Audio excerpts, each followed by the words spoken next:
گزارے کیسے زندگی، آؤ علماء سے پوچھ لیں، آئے جو مشکل پیش کوئی، آؤ علماء سے پوچھ لیں۔ الحمدللہ رب العالمین والصلاة والسلام علی سید الانبیاء والمرسلین، اما بعد فاعوذ باللہ من الشیطان الرجیم، بسم اللہ الرحمن الرحیم۔ الصلاة والسلام علیک یا رسول اللہ، الصلاة والسلام علیک یا حبیب اللہ، الصلاة والسلام علیک یا نبی اللہ، وعلی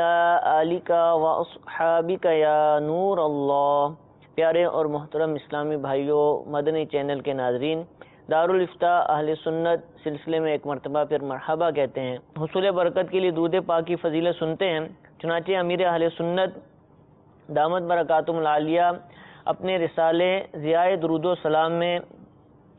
یہ نقل فرماتے ہیں کہ جس نے قرآن پاک پڑھا، رب تعالیٰ کی حمد کی اور نبی صلی اللہ تعالی علیہ وآلہ وسلم پر درود شریف پڑھا، نیز اپنے رب سے مغفرت طلب کی، تو اس نے بھلائی اس کی جگہ سے تلاش کر لی۔ صلو علی الحبیب صلی اللہ تعالی علی محمد صلی اللہ تعالی علیہ وآلہ وسلم۔ میاں بیوی کا تعلق جو ہے وہ بہت زیادہ قریبی ہوتا ہے، اور آپس میں بہت ساری وہ باتیں ہیں کہ جو بندہ کسی اور کو نہیں بیان کرتا، میاں بیوی ایک دوسرے کو بیان کر دیتے ہیں۔ تو کیا ایسی صورت کے اندر اگر اتنی پرائیویسی ہوتی ہے جو عام طور پر اگر شوہر بیوی پر یا بیوی شوہر پر اپنے گزشتہ گناہوں کا اظہار کر دے اور بتائے کہ میں تو پہلے ایسے ایسے کام کرتا تھا، بیوی بولے میں ان گناہوں میں معاذ اللہ مبتلا تھی، تو کیا اس طرح اظہار کرنا، کیونکہ اس کو تو پتہ ہے کہ یہ اپنا ہی ہے، اس کو یہ کس کو بتائے گا، یا بیوی کس کو بتائے گی، تو کیا اتنی پرائیویسی کا اعتبار کرتے ہوئے گناہوں کا اظہار کرنا یہ جائز ہے؟ الحمدللہ رب العالمین والصلاة والسلام علی سید الانبیاء والمرسلین، اما بعد فاعوذ باللہ من الشیطان الرجیم، بسم اللہ الرحمن الرحیم۔ دیکھیں، گناہ اللہ تبارک و تعالی کی نافرمانی ہے جو اولاً تو قصداً جو ہے وہ انسان کو کرنا نہیں چاہیے، اور اگر ہو گیا ہے تو اللہ عز و جل کی بارگاہ میں اس کی سچی توبہ کرنا جو ہے وہ ضروری ہے۔ اور توبہ کا اہم ترین جز یہی ہے کہ آدمی کو اپنے اس گناہ پر ندامت اور شرمندگی ہے۔ جب ندامت اور شرمندگی کسی چیز پر ہوتی ہے تو اس چیز کو کسی کے سامنے ظاہر نہیں کیا جاتا، بلکہ اسے جو ہے وہ زیادہ سے زیادہ چھپایا جاتا ہے۔ ٹھیک ہے، اب چاہے وہ اپنا ہو یا غیر ہو یا کوئی بھی ہو، ہر ایک سے ندامت اور شرمندگی والی چیز جو ہے وہ آدمی چھپاتا ہی ہے۔ تو اب گناہ جو ہے وہ کوئی بھی کسی سے سرزد ہوا، ماضی میں ہوا، شادی سے پہلے ہوا یا شادی کے بعد ہوا، تو اس کا اظہار کرنا کسی دوسرے کے اوپر وہ جائز نہیں ہے۔ اظہار گناہ گویا یہ ایک اور جو ہے وہ گناہ ہے، یہ بھی گناہ کا یہ کام بھی ہے۔ جو ہے وہ ایک اور گناہ ہے کہ بندہ اپنے اس گناہ کو جو ہے وہ کسی اور پر ظاہر کر رہا ہے، جو کہ جائز نہیں ہے۔ نبی کریم صلی اللہ علیہ وسلم کی حدیث مبارکہ ہے، اس کا خلاصہ یہ ہے کہ میرے ہر امتی کی جو ہے وہ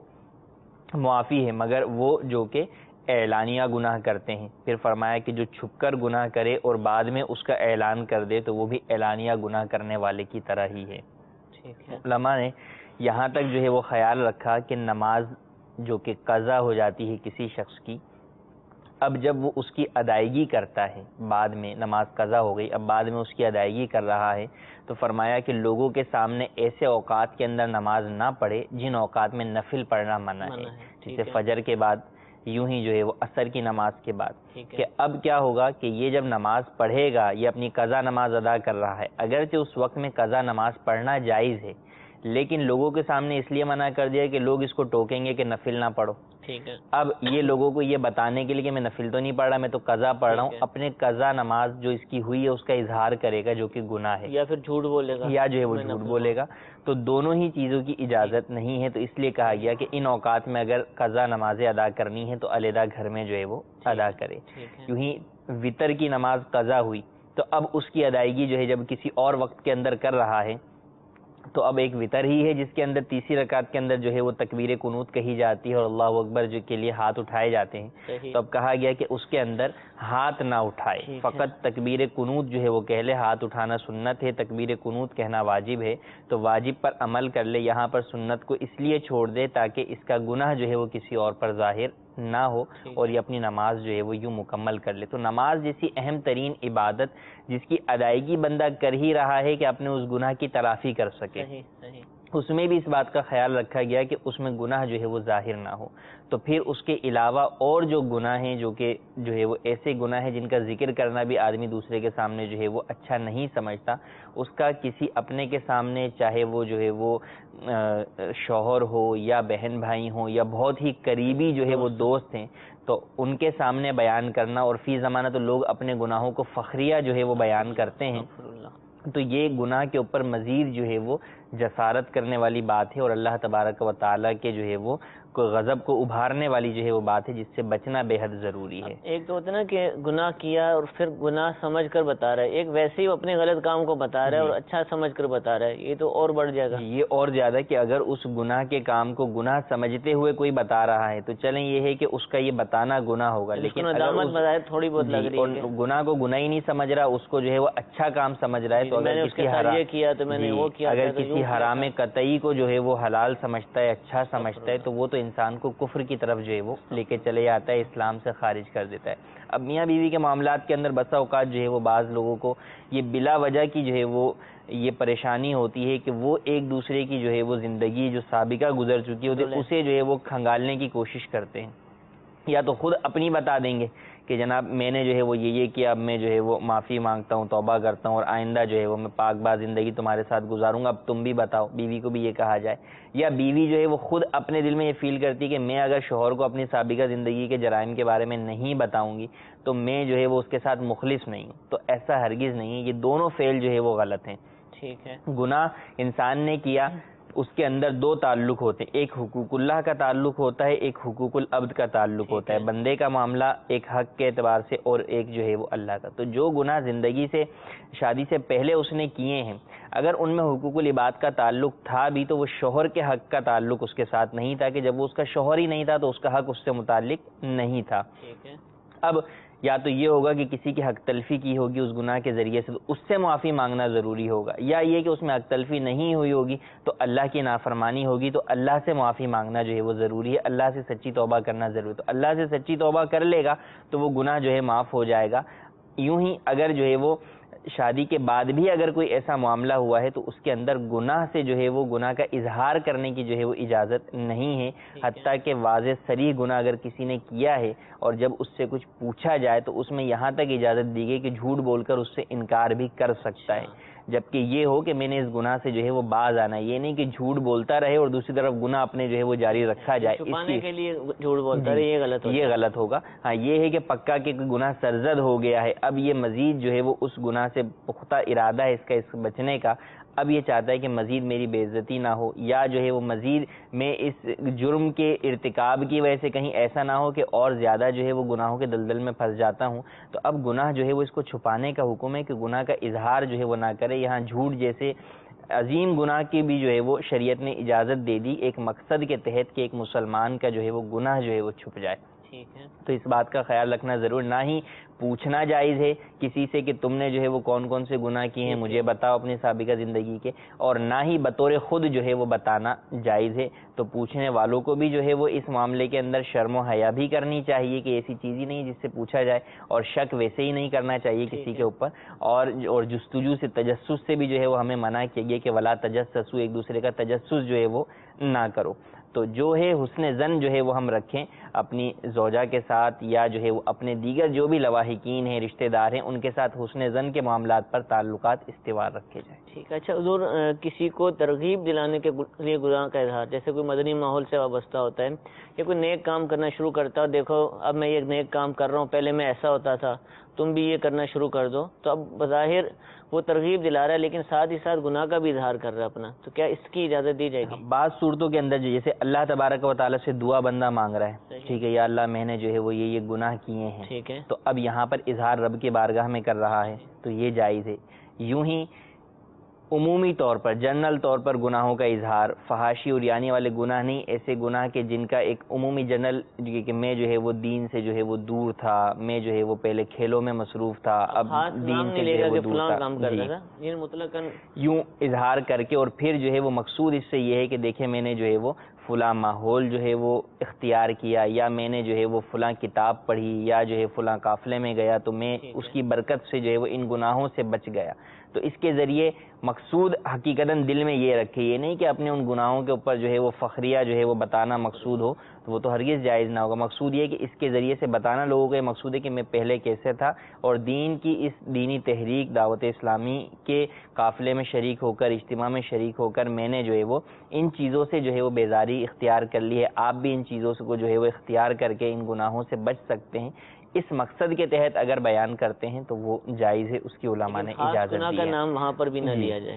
ٹھیک ہے، تو اس پر ہمارے وہ اسلامی بھائی جو اپنی مدنی بہاریں لکھ کر دیتے ہیں، الحمدللہ مدنی بہاروں کا بھی سلسلہ ہوتا ہے، مسلمانوں کی ترغیب کے لیے واقعات سننے اور سنائے جاتے ہیں، بزرگوں کے واقعات ہمیں ملتے ہیں. تو ابھی کوئی اگر مدنی ماحول کی بہار خود سے لکھ کر دیتا ہے تو وہ بھلے لکھ کر دے، لیکن اس کے اندر خاص کر کوئی گناہ ہے تو اس کا نام نہ لے کہ میں یہ والا گناہ یوں کرتا تھا. مطلقاً اگر کہہ دیا جائے کہ گناہوں میں مبتلا تھا اور اب الحمدللہ مدنی ماحول حاصل ہو گیا اور اس کی وجہ سے گناہوں سے محفوظ ہوتا جا رہا ہوں، تو اس طرح کے الفاظ اگر لکھیں گے احتیاط والے تو انشاءاللہ عزوجل فائدہ بھی ہوگا اور دیگر مسلمانوں کو مدنی ماحول کے قریب آنے کی ترغیب بھی ملے گی. کچھ کال ہمارے پاس موجود ہیں، ہم ان کو سلسلے میں شامل کرتے ہیں. جی کال سنائیے. میں لالا مجھ سے بول رہا ہوں، محمد شہزاد. سوال یہ تھا کہ جائیداد کے متعلق پوچھنا تھا کہ مطلب ایک بیٹی ہماری، اور ساری جائیداد اسی کے نام ہو سکتی ہے یا کہ مطلب بھائیوں میں بھی تقسیم ہوتی ہے؟ جی ایک اور کال سنائیے. سید احسان اللہ بخاری اتاری شاہدرہ مرکز الاولیاء لاہور سے بات کر رہا ہوں. دارالفتہ اہل سنت میں قبلہ مفتی صاحب کی بارگاہ میں میرا سوال یہ ہے کہ کیا مسجد کے انتظامیہ مسجد کے فنڈ سے مسجد کے لیے پرائز بانڈ خرید سکتی ہے، اس نیت سے کہ کبھی پرائز بانڈ لگ گیا تو ایک بڑی اماؤنٹ مسجد کے تعمیراتی کاموں کے لیے یا دیگر کاموں کے لیے آ جائے گی؟ اور دوسرا سوال یہ ہے کہ مسجد کے انتظامیہ مسجد کے ہی فنڈ سے کیا کوئی کمیٹی ڈال سکتی ہے 1,00,000-2 لاکھ روپے کی، تاکہ اکٹھی اماؤنٹ آ جائے اور مسجد کا کوئی بڑا کام کروایا جا سکے، اور پھر ہر مہینے مسجد کے فنڈ سے وہ کمیٹی بھری جاتی رہے؟ اس بارے میں شرعی رہنمائی فرما دیجئے. جزاک اللہ خیرا. السلام علیکم ورحمۃ اللہ وبرکاتہ. وعلیکم السلام ورحمۃ اللہ وبرکاتہ. 2 سوال حضور موصول ہوئے ہیں، اور پہلا سوال شاید پہلی دفعہ آپ نے اس طرح کا سوال سنا ہوگا. بیٹی کے لیے جائیداد، عموماً تو لڑکوں ہی کے لیے معاملات پوچھے جا رہے ہوتے ہیں، تو یہ پوچھ رہے ہیں کہ کیا بیٹی کے نام ساری جائیداد لگائی جا سکتی ہے یا کوئی بیٹوں کو بھی دینا ضروری ہوگا؟ دیکھیں اگر تو کسی شخص کی بیٹی ہی ہے تو ایسی صورت کے اندر وہ اس کی جائیداد کی حقدار تو ہوگی، لیکن جائیداد کے اندر ٹوٹل حصہ بیٹی کا ہی ہو ایسا نہیں ہے. اولاً تو یہ ہے کہ جیسے زوجہ ہے، زندہ ہے، تو اس کا بھی حق جو ہے وہ موجود ہے. بیٹی ہے، اگر اکیلی اکلوتی بیٹی ہے تو کل مال کا آدھا حصہ بطور وراثت جو ہے وہ بیٹی کو ملے گا. ٹھیک ہے. پھر ورثاء کے اندر فقط یہی سمجھا جاتا ہے کہ جناب بیٹے اور بیٹیاں ہی وارث ہیں، حالانکہ جو شخص ہے جس کی جائیداد ہے اس کی ترکے کے اندر اگر اس کے والدین اس کے انتقال کے وقت زندہ ہیں تو ان کا بھی جو ہے وہ حصہ ہے، تو ان کا بھی حصہ دیا جاتا ہے. اور اگر کوئی شخص انتقال کر جائے اور اس کا والد بھی جو ہے وہ زندہ نہ ہو، والدہ ہو یا والدہ بھی نہ ہو، اور فقط اس کی بیٹی ہو اور جو ہے وہ اس کی بیوہ ہو، تو ایسی صورت میں ان کو ان کے حصے دینے کے بعد جو بقیہ مال بچے گا وہ مرحوم کے بھائی بہنوں کے اندر تقسیم ہوگا، ان کا بھی حق موجود ہوگا. یہ جو سمجھا جاتا ہے کہ جناب یہ تو ہمارے جو ہے والد کا پیسہ ہے تو یہ ان کے بھائی بہنوں کو کیوں دیا جائے، ایسا غلط ہے. شرعی اعتبار سے اگر بیٹا زندہ ہوگا تو بھائی بہنوں کی طرف نہیں جائے گا. یوں ہی مرنے والے کا اگر والد موجود ہوگا تو بھی بھائی بہنوں کی طرف نہیں جائے گا. لیکن اگر بیٹا موجود نہیں ہے، فقط بیٹیاں ہیں، ایک بیٹی ہے یا ایک سے زائد بیٹیاں ہیں اور والد بھی نہیں ہے، تو پھر ان کو حصہ دینے کے بعد بقیہ مال جو ہے بیٹے اور بیٹیوں کی طرف جائے گا. اب زندگی کے اندر ہی مراد اس بیٹی کا دادا، جی بیٹی کا جو ہے وہ دادا جو ہے وہ مراد ہے کہ مرنے والے کا جو نانا بھی شامل ہے اسی میں؟ نہیں، نانا جو ہے وہ شامل نہیں ہے، کیونکہ جو جائیداد کی تقسیم کے اعتبار سے دیکھا جائے گا کہ کس کی تقسیم ہو رہی ہے۔ جب باپ کی جائیداد تقسیم ہوگی تو دادا کا دیکھا جائے گا، ہاں جب اگر ماں کی اپنی الگ جائیداد ہے وہ تقسیم ہو رہی ہے اس میں پھر جو ہے وہ بیٹی کا نانا کی جو ہے وہ دیکھا جائے گا، تو یوں دیکھا جائے گا۔ پوچھنے والا یہ پوچھ رہا ہے کہ ان کے جو بہن بھائی ہیں، جی جی، یعنی چچا جو پھوپھی وغیرہ، ان کی وراثت کا پوچھا جا رہا ہے۔ اس کی تفصیل ہم نے کر دی کہ اب جو ہے وہ ہوگا۔ اب جو ہے وہ یہ ہے زندگی، یہ تو گفتگو تھی وراثت مرنے کے بعد جو تقسیم کاری ہے۔ زندگی کے اندر اگر کوئی شخص جو ہے وہ تقسیم کرنا چاہتا ہے تو زندگی کے اندر اگر جو ہے وہ اپنی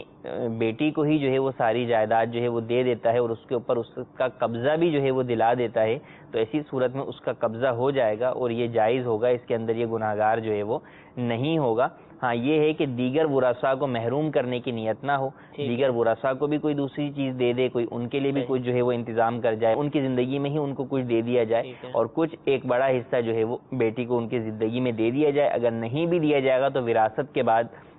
مرنے کے بعد آدھے حصے کی وہ حقدار ہوگی۔ ٹھیک ہے۔ اچھا حضور، اب جس قدر وراثت کے سوالات پوچھے جاتے ہیں، ایسے ہی آپ سمجھتے ہیں کہ زندگی میں تقسیم کے بھی سوال، جس طرح کا ماحول ہے، لڑائی جھگڑے، تو اب لوگوں نے بظاہر اس کو وراثت ہی کہہ رہے ہوتے ہیں، اگرچہ وہ وراثت نہیں ہوتی، لیکن بہت زیادہ یہ سلسلہ چل نکلا ہے کہ زندگی میں ہی تقسیم کرنا ہے۔ وہ تو آپ نے بتا دیا کہ کوئی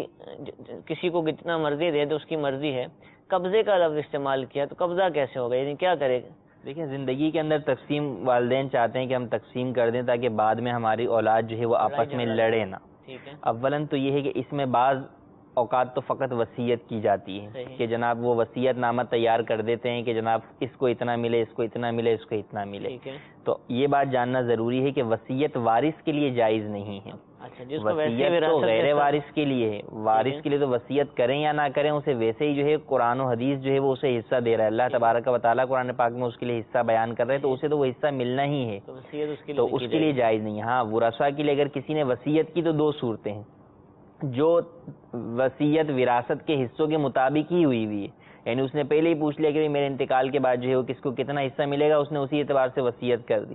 اس کے مطابق ہوئی ہے، تو اب وصیت وراثت کے مخالف نہیں ہے کہ وصیت میں بھی اتنا ہی ملنا ہے ہر ایک کو اور وراثت میں بھی اتنا ہی ملنا ہے۔ اس نے چیزیں متعین کر دیں، ہاں چیزوں کی تعین کے اعتبار سے آگے ہوگا۔ اولاً تو ہم شیئرز کے اعتبار سے بات کر رہے ہیں کہ حصص کے اعتبار سے اس نے بیان کر دیا کہ ہر ایک کو اتنا اتنا دیا جائے، تو ٹھیک ہے، کوئی حرج نہیں۔ اور اگر یہ کہ اس کے اندر اس نے جو ہے وہ فرق کیا ہے کہ وراثت کے اعتبار سے کسی کا حصہ جو ہے وہ کم بنتا تھا، اس نے اس کے لیے زیادہ لکھ دیا ہے، تو اب اگر سارے ورثاء بالغ ہوں گے اور وہ بخوشی والد کی اس وصیت کو برقرار رکھیں گے تو ٹھیک ہے، جس کے لیے جتنا لکھا ہے اسے اتنا مل جائے گا۔ لیکن اگر ورثاء راضی نہیں ہوتے تو اس وصیت پہ عمل نہیں کیا جائے گا، بلکہ وراثت کے حصوں کے مطابق ہی اس کی تقسیم ہوگی۔ ٹھیک ہے۔ اور زندگی میں دوسرا طریقہ یہ ہے کہ جو ہے وہ زندگی کے اندر ہی کسی کو کوئی نہ کوئی چیز جو ہے وہ دے دیتے ہیں۔ اب دینے میں ایک یہ کہ قانونی اعتبار سے اس کے نام کر دی، وہ جگہ والد کے ہی قبضے کے اندر موجود ہے، والد کی کسٹڈی کے اندر ہی موجود، دکان ہے والد کی زندگی میں، والد ہی اس دکان کو جو ہے وہ چلا رہے ہیں، کارخانہ ہے وہ والد ہی چلا رہے ہیں، کمپنی والد ہی چلا رہے ہیں، یا یہ ہے کہ مشترکہ طور پر جو ہے وہ چل رہی ہے، مکان ہے اس کے اندر خود ہی رہ رہے ہیں۔ تو اب چونکہ زندگی میں جو دینا ہے یہ ہبہ کہلاتا ہے، گفٹ کرنا کہلاتا ہے، اس کے اندر قبضہ جو ہے وہ ضروری ہے۔ اگر قبضہ نہیں کیا جائے گا تو ایسی صورت کے اندر دونوں میں سے کسی ایک کا بھی انتقال ہو گیا، جو ہبہ کر رہا ہے، گفٹ کر رہا ہے، اس کا انتقال ہو گیا، یا جس کو گفٹ کیا جا رہا ہے اس کا انتقال ہو گیا، تو وہ ہبہ جو ہے وہ کینسل ہو جائے گا، باطل ہو جائے گا، وہ سارا مال وراثت کے اندر چلا جائے گا۔ تو عموماً یہ غلطی ہوتی ہے، قبضہ نہیں ہوتا، جب بعد میں وراثت میں والد صاحب کے انتقال کے بعد لے کر آتے ہیں تو یہ پتہ چلتا ہے کہ وہ سب کا سب وراثت کے اندر تقسیم ہو رہا ہے۔ تو اگر اس کو تقسیم کر رہے ہیں تو اولاً تو شرعی اعتبار سے یہ یاد رکھیں کہ اگر وراثت کی تقسیم نہیں ہے، زندگی میں آپ تقسیم کر رہے ہیں، تو بہتر یہ ہے کہ جتنا بیٹوں کو دیں اتنا ہی بیٹیوں کو دیں، برابر برابر جو ہے وہ تقسیم کریں۔ لیکن اگر کوئی یوں بھی تقسیم کرتا ہے کہ بیٹے کو ڈبل دیتا ہے اور بیٹی کو سنگل دیتا ہے تو یہ بھی جائز ہے زندگی کے اندر۔ اور تیسری صورت یہ ہے کہ وہ کسی ایک کو محروم کر دیتا ہے، اس کو کچھ بھی نہیں دیتا، جیسے بعض لوگ کرتے ہیں کہ بیٹوں کو تو دے دیتے ہیں، بیٹیوں کو کچھ بھی نہیں دیتے، یہ ناجائز ہے، ایسا کرنے والا جو ہے وہ گناہگار ہوگا۔ اصل میں وہ کہہ رہے ہوتے ہیں نا کہ بیٹی کی تو ہم نے شادی کر دی، ہم نے بیٹوں کی بھی جو ہے وہ شادی جو ہے وہ کر دی جاتی ہے، بیٹوں کی پڑھائی کے اوپر خرچہ کیا جاتا ہے، تو وہ ساری چیزیں کی جاتی ہیں۔ تو الغرض ان کا وراثت کے اندر بیٹیوں کا بھی حصہ موجود ہے تو انہیں بھی حصہ دیا جائے گا. تو اب جب تقسیم کریں زندگی کے اندر تو برابر برابر تقسیم کریں یا 2 اور 1 کے حساب سے تقسیم کریں, تو اب اس میں قبضہ دلا دیں. کوئی مشترکہ چیز ہے تو اس میں متعین کر دیں کہ بھئی اگر یہ 3 فلور کی منزل ہے تو اس میں فرسٹ فلور کس کا ہے, سیکنڈ کس کا ہے, تھرڈ کس کا ہے. پھر اب اگر اس کے اندر وہ شخص خود رہائش پذیر ہے تو اب یہ اپنے خود اس میں رہتے ہوئے اگر یہ کہتا ہے میں نے یہ چیز فلاں کو دی تو یہ قبضہ نہیں ہوگا. اچھا, قبضے کے لیے اس چیز کو خالی کرنا جو ہے وہ ضروری ہے. مکان میں رہ رہا ہے اور بیٹے کے نام لگایا تو اب خالی کرے, اب خالی کرے. اب خالی کس طرح کرے؟ 2 چیزیں ہو سکتی ہیں. ایک تو یہ ہے کہ وہ خود جو ہے وہ مکان سے جو ہے وہ باہر آ جائے اور باہر آ کر بما ساز و سامان, جو گھر میں سامان ہے اس کے ساتھ ہی یہ کہے کہ بھئی بیٹا میں نے یہ تمہیں مکان بما ساز و سامان گفٹ کیا. ٹھیک ہے, اور بیٹا نے جو ہے وہ قبول کر لیا تو اب یہ ہبہ ہو گیا. اب بھلے وہ اس کے اندر جا کر رہتا رہے زندگی بھر, اس میں کوئی مسئلہ نہیں ہے, بہت مشکل معاملہ. ٹھیک ہے. دوسرا یہ ہے کہ جو ہے وہ اپنا سارا سامان جو ہے وہ نکال لے اس میں سے, خود کسی اور جگہ شفٹ ہو جائے اور پھر بیٹے کو جو ہے وہ یہ دے دے. تو یوں اپنے اس مکان کے اندر جس کے اندر وہ رہ رہا ہوتا ہے, جو اکثر صورتیں ہوتی ہیں کہ لوگوں کے پاس ایک ہی مکان ہوتا ہے, اسی میں زندگی گزارتے ہیں, اسی میں جو ہے وہ تقسیم کر دیتے ہیں, تو یہ قبضہ نہیں ہوتا, تو وہ وراثت میں دوبارہ چلا جاتا ہے. یوں ہی کوئی بڑا ہے اس کے اندر یہ کہہ دیا کہ بھئی جو ہے وہ یہ تم 6 بیٹوں کا ہے, فلاں جو ہے مکان جو ہے یا وہ فلاں فلیٹ جو ہے وہ 6 بیٹیوں کا ہے. اب وہ ایک مشترکہ جو ہے وہ مکان ہے, اب اس کے اندر کس کا کون سا حصہ ہے کتنا یہ جو ہے وہ نہیں پتا. تو اب اگر وہ ایک ایسی جگہ ہے یا ایسا مکان ہے جو کہ تقسیم باقاعدہ ہو سکتا ہے, تقسیم ہونے کے بعد اس کے حصہ جو ہر ایک کے حصے میں آئے گا تو وہ ایسا ہے جو کہ استعمال میں آ سکتا ہے, تو اب اس کی تقسیم کرنا ضروری ہے کہ بھئی فلاں فلیٹ کا فلاں جو ہے وہ کمرہ یہ جو ہے وہ فلاں کا ہے, یا فلاں فلیٹ کے فلاں 2 کمرے فلاں کے ہیں, فلاں جو ہے وہ اس کے ہیں. تو یوں تقسیم کرنا حد بندی کے ساتھ یہ جو ہے وہ ضروری ہے. اس کے بعد ہی اس کا جو ہے وہ قبضہ ہو سکے گا. جب وہ قبضہ کر لیں گے تو اب وہ زندگی میں اس کے مالک ہو گئے. اب جب زندگی میں وہ مالک ہو گئے تو اب بعد میں اگر والد کا موڈ جو ہے وہ بدلا بھی کہ نہیں اب میں اس سے واپس لے لوں, تو اب واپس بھی نہیں لے سکتا. ٹھیک ہے, کسی کو زندگی میں اگر گفٹ کر دیا, اس نے قبضہ کر لیا تو اس کی ملکیت ثابت ہو گئی, اب اس کی اجازت کے بغیر واپس نہیں لے سکتا. ہاں والد کہے اور بیٹا بخوشی اس کو واپس کر دے تو ٹھیک ہے, لیکن اگر وہ واپس نہیں کرتا تو ایسی صورت کے اندر وہ جو ہے وہ اس بات کا حقدار ہوگا کہ وہ مکان اس کی ملکیت میں اب داخل ہو گیا ہے. اچھا یہ بتائیے کہ اگر اب آپ خود سمجھتے ہیں کہ سامان کہاں لے کے جائے گا, ایک ہی مکان ہے اور چاہتا ہے کہ یہ میرے فلاں بیٹے کو مل جائے, تو اب سامان نکالنا ممکن نہیں ہے, تو ایسی صورت کے اندر کوئی ہے طریقہ کار کہ سامان بھی اندر رہے اور یہ گفٹ بھی ہو جائے؟ اس کا یہی صورت ہے کہ سامان کے ساتھ ہی جو ہے وہ بچے کو گفٹ کر دے کہ میں نے یہ مکان بما ساز و سامان جو ہے وہ تمہیں گفٹ کیا, تو ایسی صورت کے اندر جو ہے وہ گفٹ ہو جائے گا. ٹھیک. اور اگر ایسا ہو کہ مکان تو باپ کا اور سامان اس کی ماں کا ہے,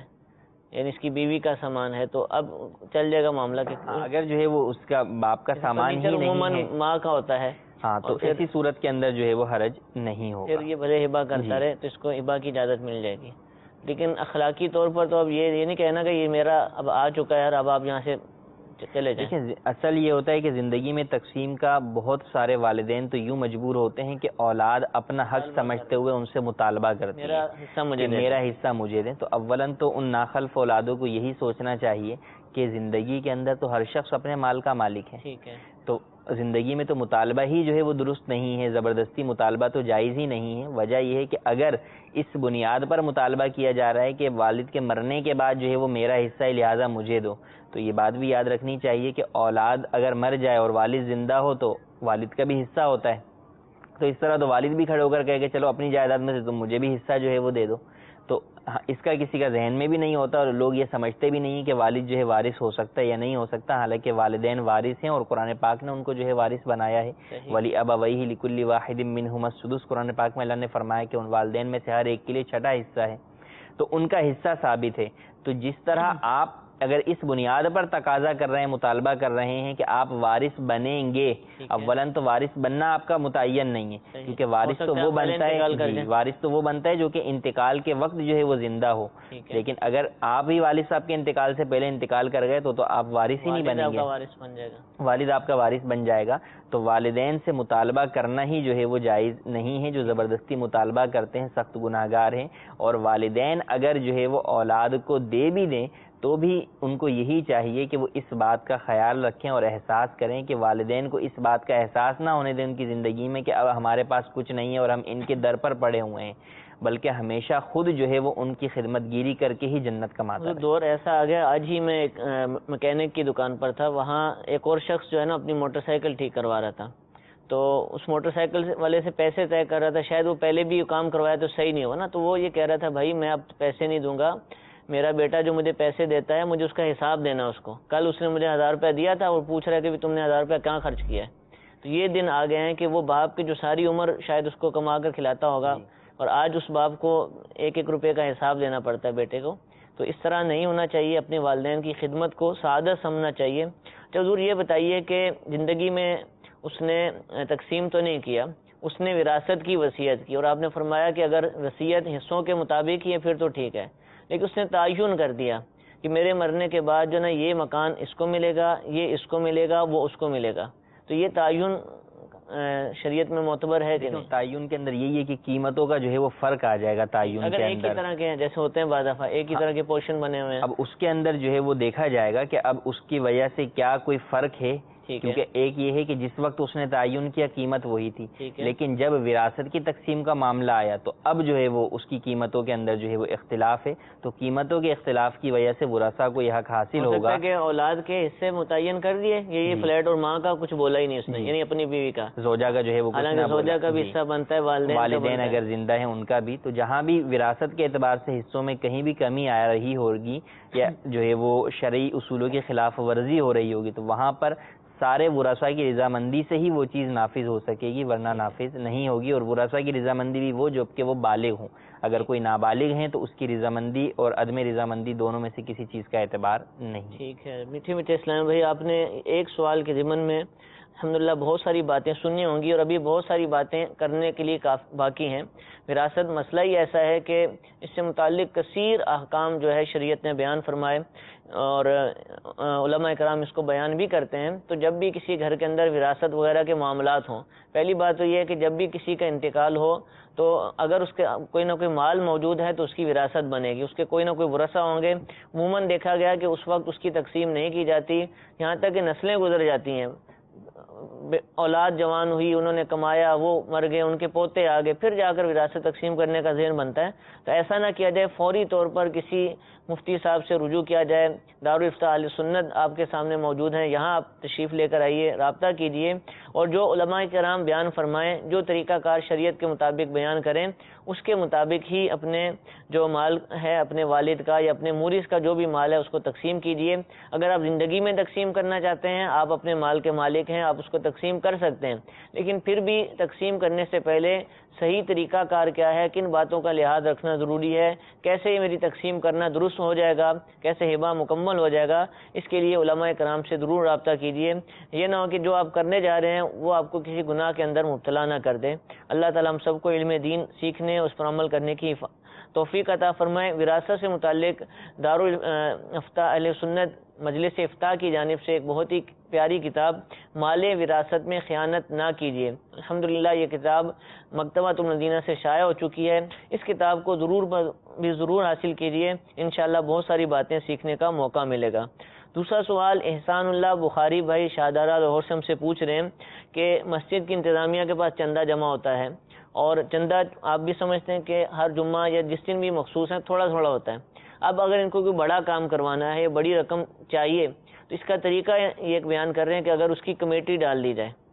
بی سی بھی کہتے ہیں ہمارے باب المدینہ کے اندر، اور اس سے فائدہ یہ ہوگا کہ تھوڑی تھوڑی رقم دینی پڑے گی اور پھر یکمشت رقم مل جائے گی، یا پھر اس کے پرائز بانڈ لے لیے جائیں اور ہو سکتا ہے کہ اس پر انعام ہی نکل آئے، تو مسجد کو بہت زیادہ فائدہ ہونے کا امکان موجود ہے۔ کیا اس طریقے سے مسجد کی رقم کا استعمال کر سکتا ہے اور کون کر سکتا ہے؟ دیکھیں مسجد کی جو رقم ہے چندہ ہوتا ہے یا مسجد کی ملکیت میں آ جاتی ہے وہ متولی کے قبضے کے ساتھ،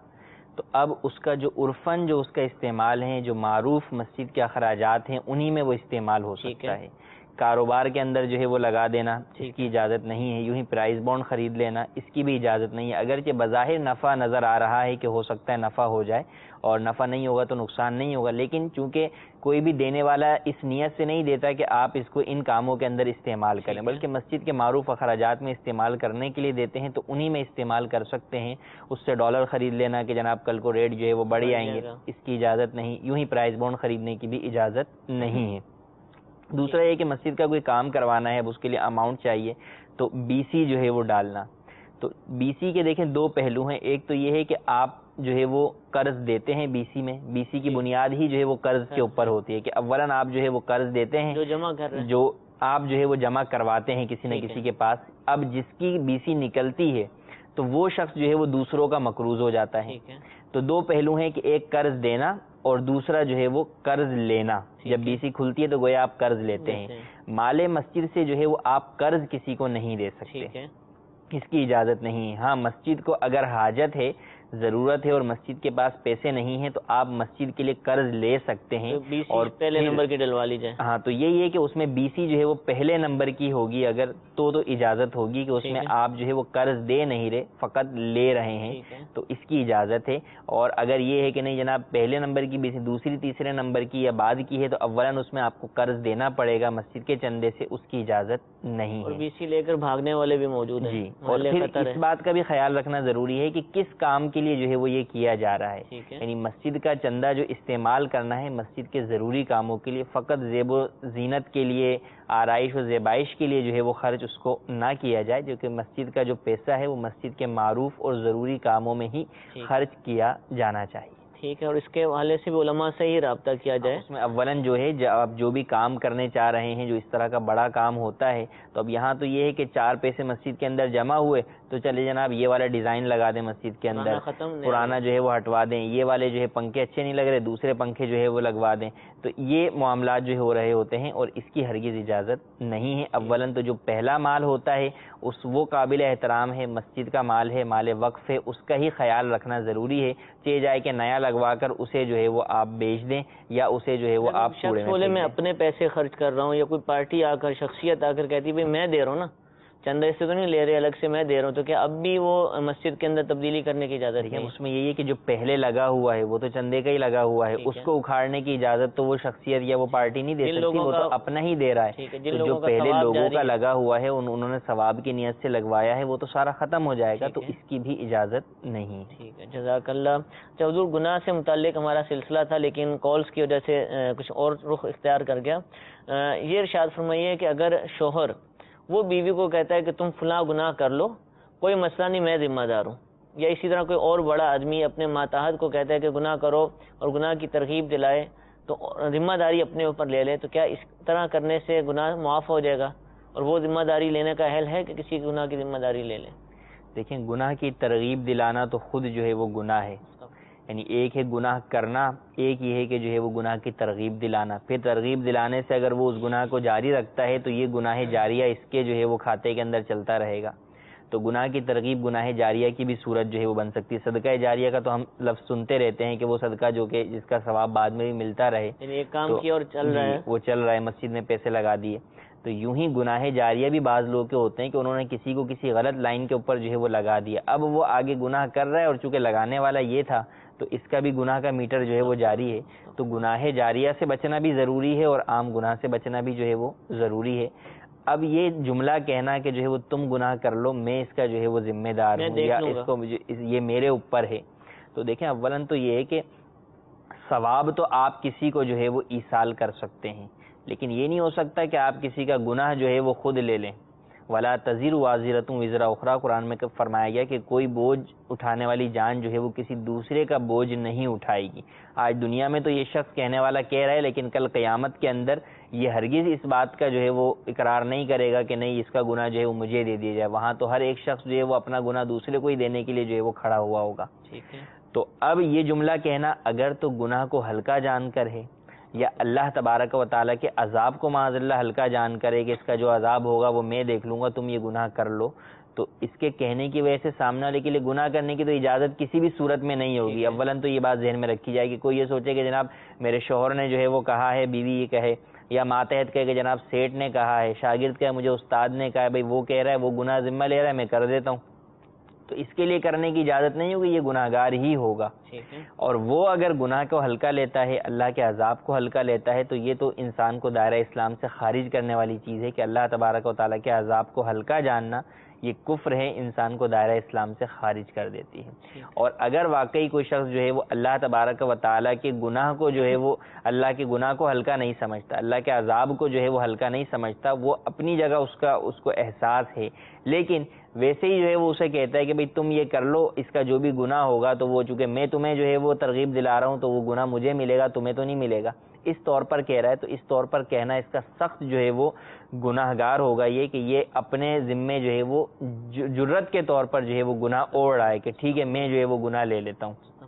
تو سخت گناہ گار ہوگا، لیکن کفر نہیں ہوگا۔ تو لازم ہے اس پر کہ اللہ عز و جل کی بارگاہ میں جو ہے وہ سچی توبہ کرے، اور جس کو بھی اس طرح کسی بھی گناہ کے کام پر لگایا ہے اس کو بھی اس سے منع کرے۔ اگر گناہ جاریہ کے سلسلے میں کسی کو لگا دیا ہے تو اب اس پر یہ کم از کم لازم ہے کہ جب اپنی توبہ کرے تو ساتھ ہی ساتھ اس کو بھی توبہ کی طرف ترغیب دلائے، اسے بھی اس سے باز رکھنے کی کوشش کرے، حتی الامکان کوشش کرے۔ پھر اگر وہ باز نہیں آتا تو پھر جو ہے وہ اس کا تسلسل جو ہے وہ گناہ کا جو ہے وہ کٹ ہو جائے گا کہ اس نے اگر جس طرح اس کو گناہ کی طرف لگایا تھا تو اسی طرح اس کو توبہ کی بھی دعوت دے دی اور برائی سے روکنے کی دعوت دے کر یہ اپنا فرض جو ہے وہ سر انجام دے چکا ہے۔ تو یہ خاص خیال رکھنا ضروری ہے۔ بہت سارے معاملات کے اندر بیوی جو ہے وہ یہ سمجھتی ہے کہ شوہر کہہ رہا ہے، شوہر کی اطاعت جو ہے مجھ پر واجب ہے، تو دیکھیں یا جو ہے وہ والدین کے بارے میں یہ سمجھتے ہیں کہ بھئی اولاد ہی کہتی ہے، والدین کہہ رہے ہیں تو والدین کا حکم ماننا تو فرض ہے۔ سب سے پہلے انسان پر اللہ اور اس کے رسول کا حکم ماننا فرض ہے۔ تو جہاں پر اللہ تبارک و تعالیٰ اور اس کے حبیب علیہ الصلوۃ والسلام کی اطاعت ہوگی وہاں پر آپ دوسرے کی بات مانیں گے، جہاں پر اللہ اور اس کے رسول کی نافرمانی ہو رہی ہوگی وہاں پر کسی مخلوق کی بات ہرگز نہیں مانی جائے گی، وہاں پر چاہے وہ حکم دینے والا جو ہے والدین ہو، استاد ہو، پیر ہو، کوئی بھی ہو، اللہ اور اس کے رسول کی نافرمانی میں کسی کی بھی اطاعت جو ہے وہ جائز نہیں ہے۔ خالق کی نافرمانی میں مخلوق کی اطاعت جائز نہیں ہے۔ تو یہ بات ہمیشہ ذہن نشین رکھیں، چاہے شوہر ہو یا کوئی بھی کہے، گناہ کا کام کہے تو یہ بات یاد رکھیں کہ دوسری طرف جس کام سے منع کیا جا رہا ہے وہ منع کرنے والی ذات رب العالمین کی ہے اور وہ سب سے بڑھ کر ہے، تو اس کی طرف نظر کرتے ہوئے اس گناہ سے جو ہے وہ ہمیشہ باز رہا ہے۔ آخری منٹ ہے ہمارے پاس۔ ایک شخص گناہ کرتا ہے اور اب ندامت ہو جاتی ہے، پشیمان ہوتا ہے، اور اتنی ندامت ہوتی ہے کہ وہ خود ہی اپنے آپ کو سزا دینا چاہتا ہے، کیا اس کی اجازت ہے کہ اب چلیں گناہ ہو گیا، ندامت بھی ہوگی، خود ہی سزا دوں، ٹکرے مارتے ہیں، بہت سارے ایسے کام کر جاتے ہیں ندامت کے اندر، کیا اس کی اجازت دی جائے گی؟ دیکھیں انسان کا اپنا جسم جو ہے وہ انسان کے پاس اللہ تبارک و تعالیٰ کی طرف سے امانت ہے، اس میں تغیر و تبدل کا انسان کو اختیار نہیں ہے کہ یہ دل چاہے تو اپنا ہاتھ کاٹ ڈال بیٹھے، ٹھیک ہے، اس کی ہرگز اجازت نہیں ہے۔ تو ایک تو یہ کہ اللہ تبارک و تعالیٰ کی بنائی ہوئی چیز ہے تو اس میں تغییر جو ہے یہ مسلح ہے اور یہ حرام ہے، اس کی اسلام میں اجازت نہیں ہے۔ تو یہ کرنا کہ جناب یہ گناہ ہو گیا میں خودکشی کر لوں تو اس سے وہ گناہ معاف نہیں ہوگا، الٹا خودکشی کا الٹا گناہ ہو جائے گا۔ یا ہاتھ نے گناہ کر لیا تو کوئی یہ سوچے میں ہاتھ کاٹ ڈالوں تو اس سے جو ہے وہ گناہ جو ہے وہ گناہ تو ختم نہیں ہوگا، الٹا دوسرا گناہ اس کے ذمہ لازم آئے گا۔ تو ایسا کوئی فعل کرنا جس سے اپنے جسم کو جو ہے وہ واضح اس طرح کی تکلیف دی جائے یہ جائز نہیں ہے۔ ہاں نفسانی خواہشات کے اعتبار سے اپنے نفس کو یوں جو ہے وہ تکلیف دینا کہ فجر کی نماز کسی کی قضا ہو جائے تو اب وہ یوں تکلیف دے کہ چلے میں آج جو ہے وہ ناشتہ نہیں کروں گا تاکہ میرے نفس کو پتہ چلے اور کل جو ہے وہ وقت پر اٹھ جائے، یا یہ کہ یہ گناہ ہو گیا اب میں 5 روزے جو ہے وہ رکھوں گا، یا یہ گناہ ہو گیا تو میں اتنی جو ہے وہ تلاوت قرآن کریم کروں گا۔ تو اس طرح کی جو ہے وہ سزائیں اپنے نفس کو دینا تاکہ وہ عبادت کی طرف راغب ہو اور گناہوں سے جو ہے وہ بچے اور اسے جو گناہوں سے لذت مل رہی ہے اس سے نفرت ہو اور اللہ تبارک و تعالیٰ کی عبادات میں مگن ہو کر ان سے حلاوت ملے، ان سے جو ہے وہ ایمان کی چاشنی ملے۔ اس اعتبار سے وہ اگر یہ اس طرح کی اپنے نفس پر سزائیں کرتا ہے تو یہ بالکل جائز ہے، اور بزرگان دین سے جو ہے وہ ثابت بھی ہے کہ انہوں نے اس طرح اپنے نفس کو جو ہے وہ روکنے کے لیے، گناہوں کی طرف جانے سے بچنے کے لیے اس طرح کی سزائیں اپنے نفس کو دی۔ جزاک اللہ. میٹھے میٹھے اسلام بھائیو، ہمارے سلسلے کا وقت ختم ہوا. اللہ تعالی ہم سب کو علم دین حاصل کرنے، اس پر عمل کرنے کی توفیق عطا فرمائے. آمین بجاہ النبی الامین. صلو علی الحبیب صلی اللہ تعالی علی محمد صلی اللہ تعالی علیہ وسلم. گزارے کیسے زندگی، آؤ علماء سے پوچھ لے. آئے جو مشکل پیش کوئی، آؤ علماء سے پوچھ لے.